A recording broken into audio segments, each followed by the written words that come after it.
প্রধানের বিরুদ্ধে সরব উপপ্রধান। দাইহাটার পুরপ্রধানের অপসারণের দাবি উপপুরপ্রধানের। শহরের উন্নয়ন হয়নি বলে দাবি উপপুরপ্রধানের। এই নিয়ে প্রধানকে কটাক্ষ উপপ্রধানের। 8ই জুন পুরপ্রধানের অপসারণের দাবি জানিয়ে চিঠি। পুরমন্ত্রীর সঙ্গে দেখা করেন 11 জন পুর সদস্য। গোষ্ঠীদ্বন্দ্ব মানতে নারাজ পূর্ব বর্ধমানের জেলা তৃণমূল সভাপতি।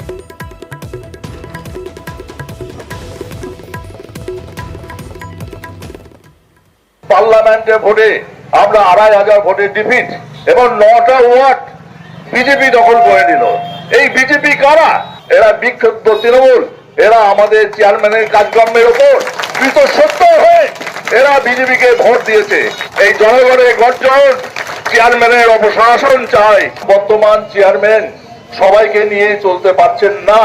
এই যে মহিলা কাউন্সিলর আছে এরা সম্মান পাননি বলে আজকে ওনার কাছ থেকে মুখ ফিরিয়ে নিয়েছেন।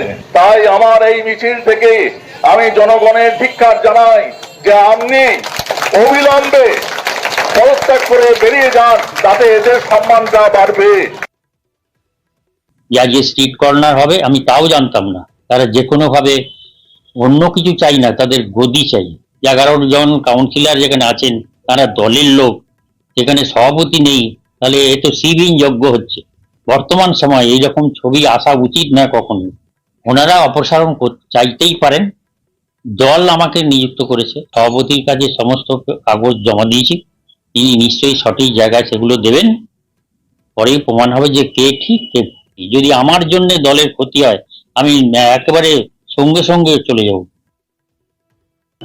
যারা এটা করছেন তারা দলীয় শৃঙ্খলা ভঙ্গ করছেন।